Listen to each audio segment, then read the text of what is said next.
I was called useless for years, so I embraced being useless and let the house fall apart to make her learn the cost of losing my quiet competence. That's what she called me while I fixed her coffee exactly how she liked it. Useless. When I replaced the burnt-out light bulb she'd been complaining about for weeks. Useless. When I quietly handled the bills, the maintenance calls, the insurance paperwork that kept our household running smoothly. Still useless. You'd think after 12 years of marriage a man would get used to being called incompetent by his own wife. But here's the thing about constant criticism. It doesn't make you numb. It makes you calculating. And I had been calculating for quite some time. She had this routine down to a science: wake up, find something I'd done wrong, announce my inadequacy to anyone within earshot. Last Tuesday was because I'd loaded the dishwasher incorrectly. Apparently plates face the wrong direction when a useless man handles them. Thursday I was useless because I'd forgotten to buy her specific brand of yogurt, even though she'd never actually asked me to buy it. But the breaking point came last Saturday night. We were having dinner with her parents, people I had always respected and treated well. I'd spent the entire afternoon preparing the house, cooking her favorite meal, making sure everything was perfect. Her father was telling a story about fixing his own garage door, and her mother complimented the dinner I'd made. That's when she decided to perform her favorite show. "Oh, don't praise him too much," she said with that laugh that made my jaw clench. "He's pretty useless around the house most of the time. I have to do everything myself. You should see how he tries to fix things. It's honestly embarrassing." Her parents looked uncomfortable. Her father actually frowned. She wasn't done. Just yesterday, he couldn't even figure out how to reset the Wi-Fi router. I had to call my brother to walk him through it like he's some kind of child. The room went quiet. I set down my fork very carefully and looked directly at her. For 12 years, I had been the man who quietly handled every technical issue, every repair, every complicated task that kept our life running. I had reset that router myself after troubleshooting a connection problem she had created by unplugging it incorrectly. But instead of defending myself, I did something that surprised everyone at that table, including me. I smiled, not a bitter smile or an angry one, a genuinely amused smile. "You know what?" I said, cutting into my steak with deliberate precision. "You're absolutely right. I am pretty useless." She blinked, clearly not expecting agreement. Her parents shifted uncomfortably, but I continued eating, letting that statement hang in the air like a challenge. After her parents left that night, she tried to backtrack. "I was just joking around," she said. But we both knew better. This wasn't joking. This was a pattern of public humiliation that had gone on far too long. I didn't argue. I didn't defend myself. I just nodded and said, "I know exactly what you think of me, and you know what? I think it's time I started living up to your expectations." She laughed nervously. "What's that supposed to mean?" I looked at her for a long moment, then headed upstairs. "It means," I called back, "that useless men shouldn't be expected to be useful." Makes perfect sense when you think about it. That night, lying in bed while she scrolled through her phone beside me, I made a decision that would change everything. If she wanted to see what useless really looked like, I was more than happy to show her. After all, why should a useless man burden himself with responsibilities that clearly meant nothing to his wife? The interesting thing about being called useless for years is that people forget to notice all the things you actually do. They take for granted the silent efficiency, the problems solved before they become problems, the smooth operation of daily life that happens because someone competent is handling it. But what happens when that competent person decides to embrace the label they've been given? What happens when useless stops being an insult and starts being a job description? She was about to find out. And honestly, I was looking forward to the lesson almost as much as I had looked forward to our wedding day. Because sometimes the best way to show someone your worth is to show them exactly what life looks like without it. Monday morning arrived with the usual routine. She woke up, padded to the kitchen, and found her coffee maker sitting cold and empty. For 12 years I had been setting it up the night before, ensuring her precious morning caffeine was ready when she stumbled downstairs. Not today. "Hey," she called from the kitchen. "The coffee isn't ready." I was in the living room reading the news on my tablet. I responded without looking up. "That's weird. Can you make it?" I set down the tablet and walked to the kitchen, examining the coffee maker like I was seeing it for the first time. "I don't know," I said thoughtfully. "Remember what you told your parents? I'm pretty useless with household stuff. Wouldn't want to mess it up." She stared at me for a moment, clearly trying to figure out if I was serious. Just make the coffee. But what if I do it wrong? You know how useless I am. I shrugged and walked back to the living room. Better safe than sorry. That was day one of my new approach to life. Every task she had previously taken for granted became an opportunity for me to embrace my newfound uselessness. By Wednesday, the subtle changes were adding up. The garbage disposal started making that grinding noise it makes when something is stuck, something I had always fixed immediately. This time, I just turned it off and left it.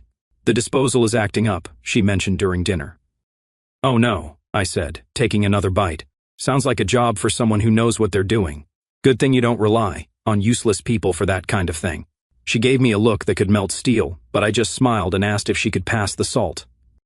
Thursday brought a new opportunity when our bedroom ceiling fan started wobbling. For years I had tightened the screws, balanced the blades, kept it running smoothly. Now I lay in bed watching it wobble ominously above us. That fan is going to fall on our heads, she said. Probably should get someone competent to fix it, I agreed. Wouldn't want a useless person making it worse. Are you going to fix it or not? I turned to face her with genuine confusion. Why would you ask someone useless to fix something important? That doesn't make sense. What if I make it dangerous? You always say I don't know what I'm doing. Friday was when the real fun began. Our internet started acting up. Not because of any real problem, but because I had quietly changed the router settings to limit bandwidth during her peak usage hours. She spent an hour on the phone with customer service, getting increasingly frustrated. They say everything looks fine on their end, she announced, hanging up with barely contained rage. Technology can be tricky, I said sympathetically. Remember how you had to call your brother to help me with the router? Maybe he can figure this out too. Just look at it. I walked over to the router, examined it briefly, then shook my head. Nope. Looks like router stuff to me, and we both know how that went last time. Don't want to embarrass myself again. The weekend brought my favorite moment yet. She was getting ready for her book club meeting when she realized her car registration had expired. She had gotten the renewal notice weeks ago, a notice I had always handled immediately. My registration expired, she said, waving the notice. Can't drive with expired tags. That's unfortunate, I said, not looking up from my magazine.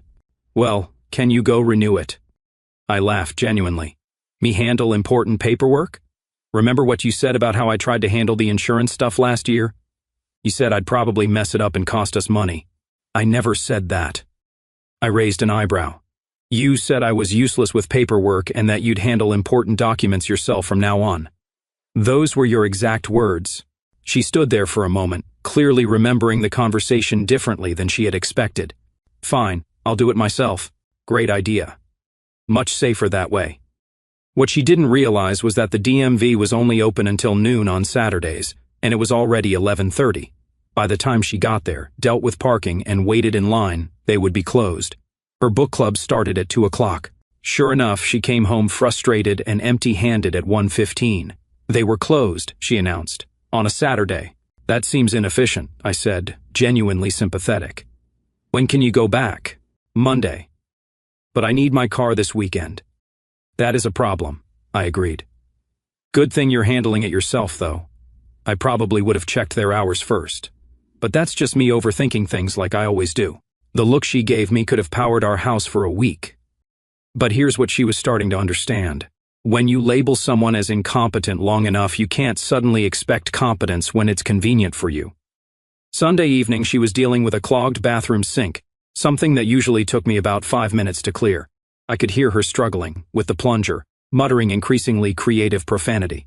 Need help? I called from the living room. Yes. I don't know, I said, appearing in the doorway. Plumbing seems pretty technical. What if I make it worse? You know how useless I am with this stuff. She turned to face me, her face flushed with effort and frustration. Just please. I considered this for a moment. Tell you what, since you're asking so nicely, I'll give it a try, but don't blame me when I mess it up. I fixed the sink in about 2 minutes. A simple hair clog that required nothing more than removing the drain stopper. She watched the whole thing with a mixture of relief and growing realization. See, I said, washing my hands, lucky guess. Even useless people get lucky sometimes. That night, as we got ready for bed, I could see the wheels turning in her head. She was starting to connect dots that had never occurred to her before. All those little conveniences she had taken for granted weren't happening by magic. But we were just getting started. If she thought week 1 was educational, week 2 was going to be a master class. Week 2 started with a bang. Literally. The washing machine decided to throw its spin cycle tantrum on Monday morning, shaking like it was trying to break free from the laundry room floor. The sound echoed through the house like a freight train having a seizure. She came running downstairs in her robe, panic written across her face. "What is that noise?" I was calmly eating breakfast, seemingly unbothered by the mechanical earthquake happening 20 feet away. "Sounds like the washing machine," I said between bites of cereal. "Well, do something." I looked at her with that same confused expression I'd been perfecting. "What?" "I'm useless with appliances, remember? You've mentioned it several times. What if I break it completely?" The machine gave one final violent shake and went silent. She stared at me, then at the laundry room, then back at me. "I have a presentation today. I need that load finished." "Tough situation," I agreed. "Maybe call a repair guy, though that might be expensive. Good thing you don't rely on incompetent people to handle these emergencies." What she didn't know was that I had simply unbalanced the load on purpose. 15 seconds of rearranging the clothes would have fixed it completely. But why would a useless person know something like that? Tuesday brought its own entertainment. The garbage disposal, still grinding unhappily since the previous week, finally gave up entirely. She was preparing dinner when it just stopped responding altogether. "The disposal is completely dead now," she announced, frustration clear in her voice. "Bummer," I said, not looking up from my book. "Those things can be complicated. Probably need an electrician or a plumber, or both. Hard to tell with mechanical stuff. Can't you at least look at it?" I walked over and flipped the switch a few times, listening to the complete silence with exaggerated concern. Yup, definitely broken. Could be electrical, could be mechanical, could be both. This is exactly the kind of thing I'd make worse by touching it. She spent 40 minutes on the phone trying to find someone who could come out the same day. 3 different companies, 3 different appointment windows, ranging from sometime next week to we can fit you in Thursday between 8 and 5. $200 just for them to look at it, she muttered after hanging up. Seems steep, I agreed. But that's what happens when you need real professionals instead of amateur hour. What I didn't mention was that the disposal had simply tripped its reset button, a little red button on the bottom that I had deliberately triggered. 30 seconds under the sink, 1 finger press, problem solved. But she had never bothered to learn about reset buttons because useless husbands were supposed to handle such mysteries. Wednesday escalated things beautifully. She went to pay bills online and discovered our internet speed had somehow gotten even worse. Pages loaded like they were being delivered by carrier pigeon, and her video calls kept freezing. "This internet is completely unusable," she declared after spending 20 minutes trying to load her email. "Technology can be so frustrating," I sympathized. "Maybe the router needs one of those technical reset things, though I wouldn't know how to do that properly. Remember what happened last time I touched the router?" She glared at me. "You mean when you couldn't figure out how to reset it?" "Exactly. Good memory. Wouldn't want to repeat that embarrassment."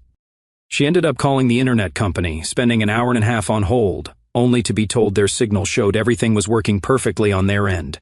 "They want to send a technician," she said after hanging up. $60 service charge plus whatever they find wrong. Ouch. But probably necessary. These technical problems are beyond regular people like me. Thursday was when the real pressure started building. She woke up to find the bedroom ceiling fan had finally given up its wobbly dance and was now making a grinding noise that sounded like it was preparing for takeoff. "That fan is going to kill us in our sleep," she said, staring up at it with genuine concern. "Probably should turn it off then," I suggested helpfully. "And then what? Sleep in a hot room?" I shrugged.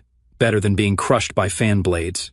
Well, I suppose someone competent could fix it safely, just not me.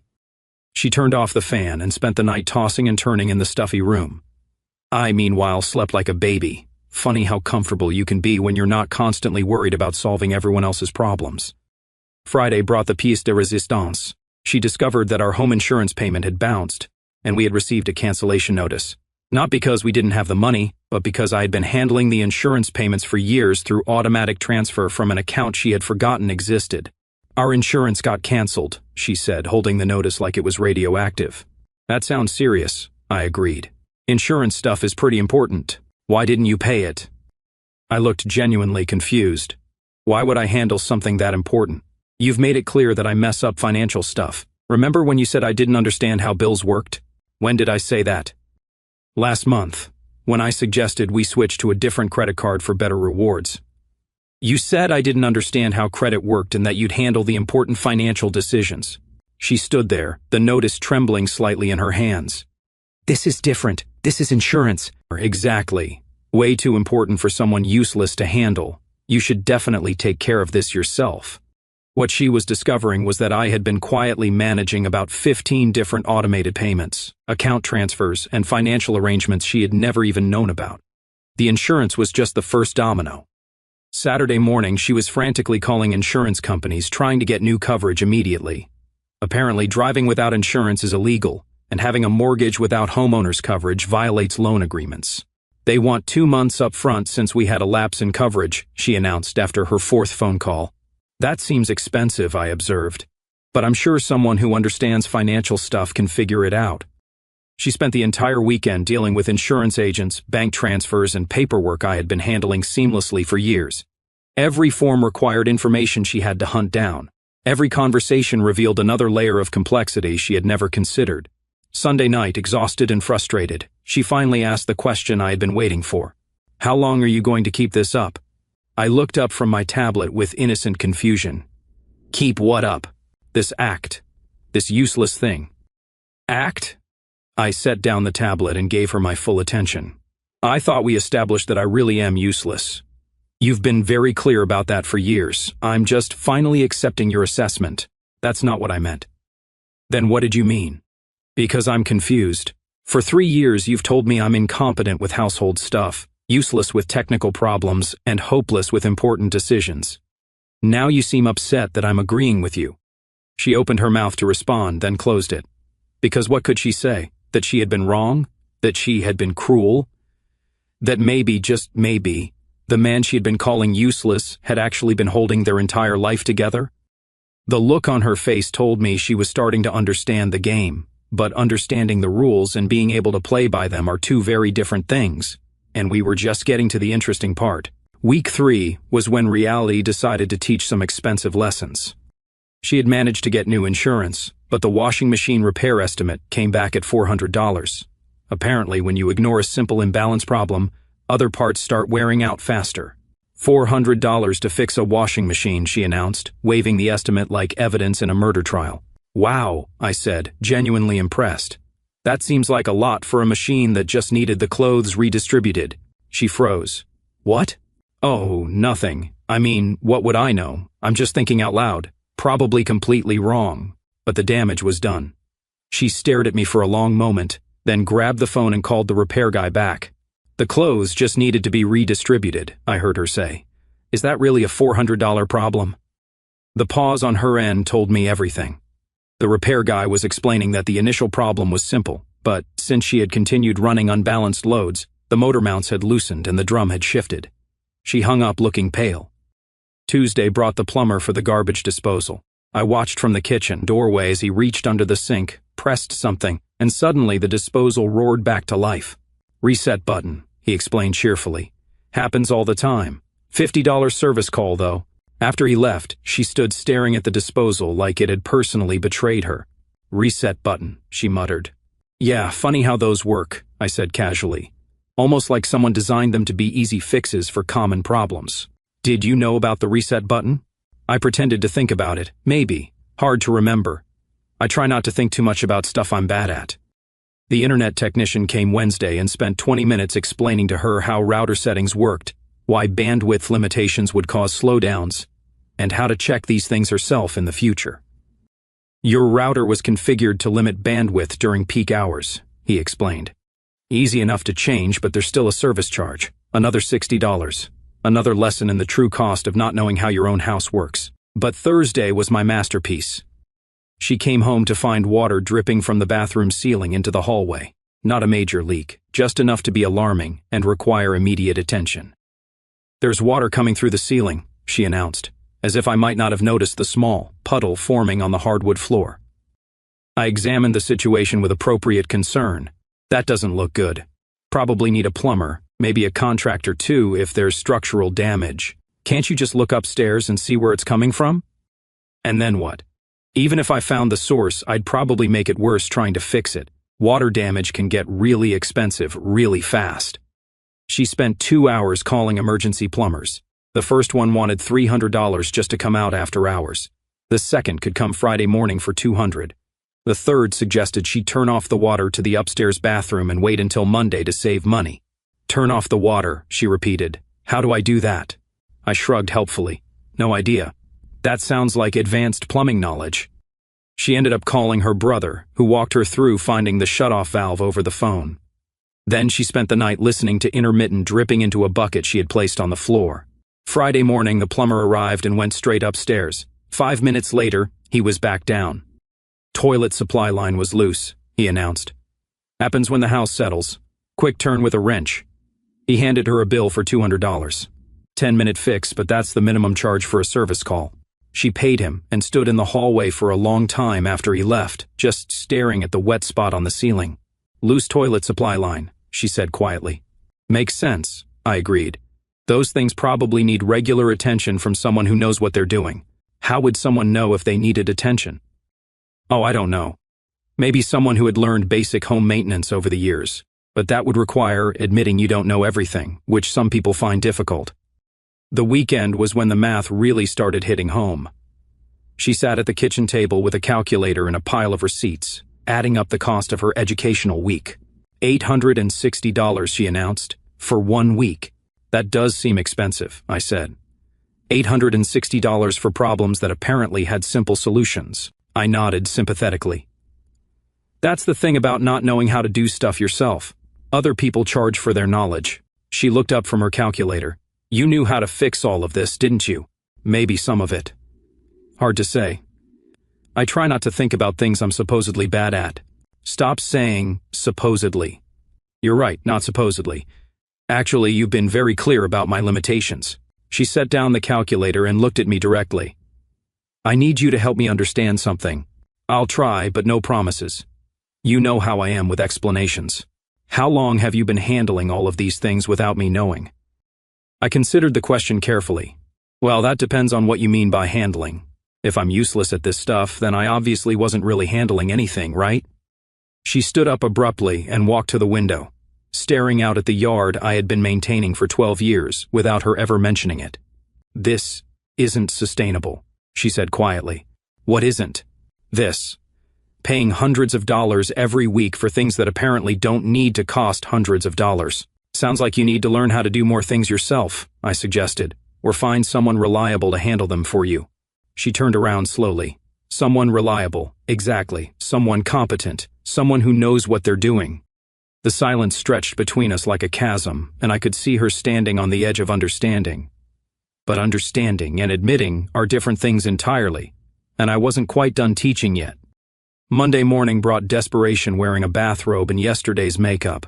She found me in the kitchen reading the paper and drinking coffee I had made for myself. We need to talk, she said, her voice carrying none of its usual edge. Sure, I replied, not looking up from the sports section. What's on your mind? She sat across from me, fidgeting with her wedding ring. I think I may have been wrong about some things. Wrong about what specifically? About you. About what you do around here. The words came out slowly, like they physically hurt to say. I folded the paper and gave her my full attention. I'm not sure I follow. The repairs, the bills, the maintenance. You've been handling all of it, haven't you? Have I? Because I remember you being pretty clear that I'm useless with that kind of stuff. Her face crumpled slightly. Please stop throwing my words back at me. I'm not throwing anything. I'm just confused about what you want from someone you consider incompetent. She took a shaky breath. I want my husband back. Your husband? The useless one? You're not useless. The words exploded out of her, sharp and desperate. You're not useless, okay? I was wrong. I was cruel. I was stupid. Is that what you want to hear? I set down my coffee cup carefully. What I want to hear is why you think 3 weeks of expensive lessons suddenly changes 3 years of daily humiliation. She flinched like I had slapped her, because I didn't realize what? That actions have consequences? That the person you mock might eventually stop caring about your opinion? I didn't mean it like that. Yes, you did. My voice stayed calm, but the words hit hard. You meant every word.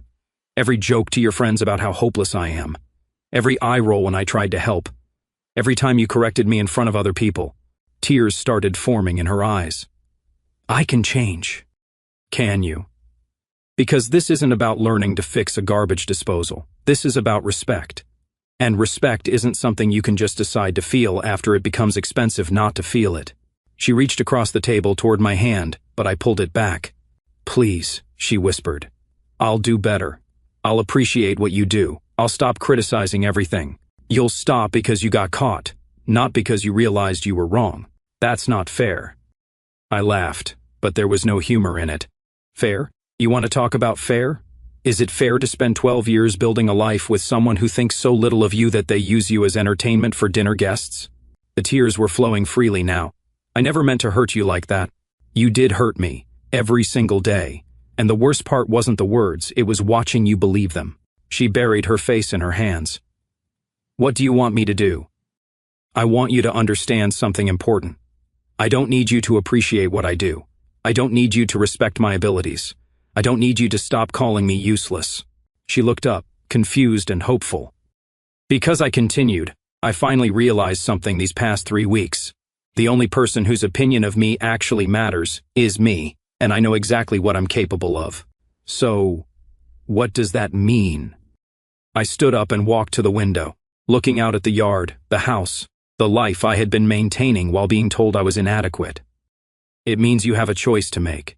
You can keep treating me like I'm incompetent, and I'll keep being exactly as useless as you say I am. Every broken appliance, every bill, every maintenance issue will be your problem to solve and your money to spend. I turned back to face her. Or you can start treating me like a partner instead of a servant you're allowed to mock. Someone whose contributions actually matter. Someone whose knowledge has value. I choose the second one, she said quickly. Do you? Because this isn't about words anymore. This is about fundamental respect, and I'm not going back to being your convenient punching bag just because it got expensive to replace me. She wiped her eyes with the back of her hand. What do I have to do to prove it? Nothing. You don't have to prove anything to me. You have to prove it to yourself. You have to figure out if you actually respect the man you married or if you just need his services. The silence stretched between us while she processed this. And if I can't prove it? I shrugged.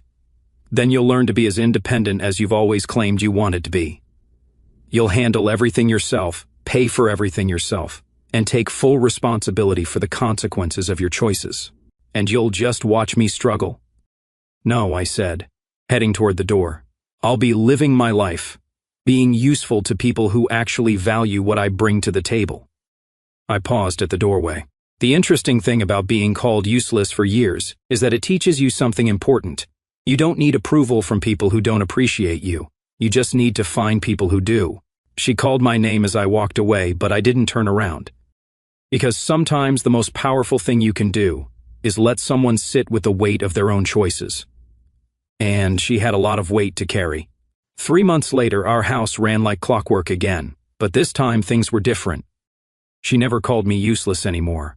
Not because I had forbidden it, but because she had learned what useless actually looked like. She had lived it, paid for it, and understood the difference between having someone who handles things quietly and having no one at all. The change wasn't immediate.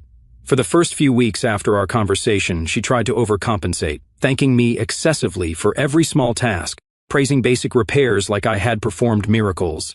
It felt hollow because it was hollow. But gradually, something shifted. She started asking questions instead of making assumptions. When the dishwasher made an odd noise, instead of complaining about broken appliances, she asked if I thought it needed attention. When bills arrived, she acknowledged that I handled them efficiently rather than acting like they magically disappeared. The real test came 2 months in. We were having dinner with her sister and brother-in-law when the conversation turned to home repairs. Her sister was complaining about a plumber who had charged them $600 for what seemed like a simple fix. I watched my wife's face, waiting for the familiar pattern. The joke about my incompetence, the story about how she had to handle everything herself, the casual dismissal of my contributions.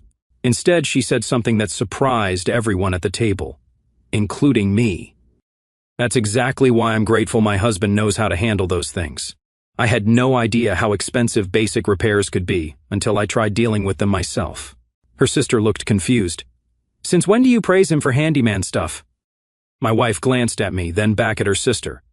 Since I learned the difference between having someone competent and having no one at all. That night, after her family left, she found me in the garage organizing tools. Thank you, she said quietly. For what? For not giving up on us when you had every right to. I set down the wrench I was holding and looked at her.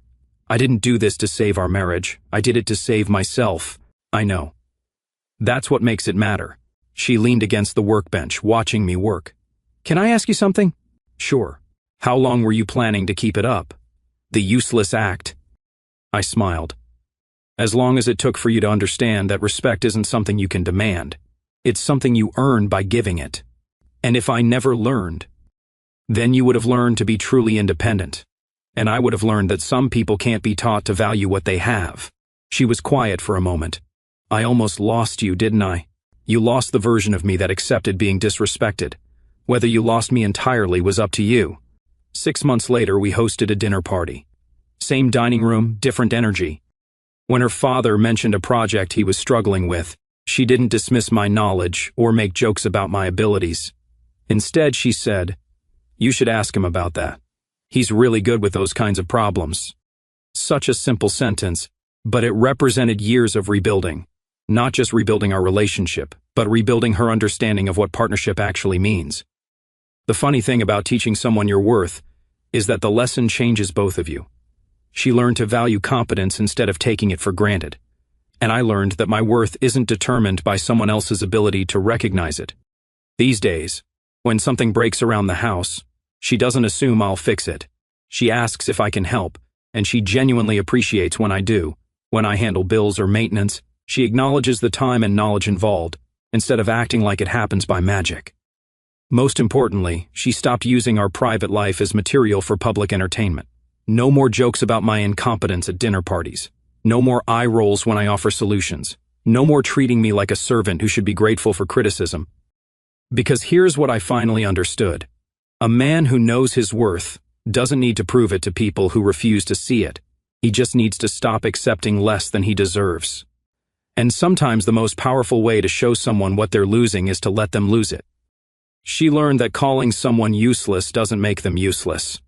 It just makes you someone who can't recognize competence when it's taking care of you every single day. Now, when people ask her about home repairs or maintenance, she doesn't joke about having an incompetent husband. She talks about having a capable partner. The difference isn't just in the words, it's in the respect behind them. And that respect is something I never had to beg for. I just had to stop accepting anything less. Because real men don't ask for their space, they create it. And they never let anyone make them feel useless for being useful. That's a lesson that changed everything.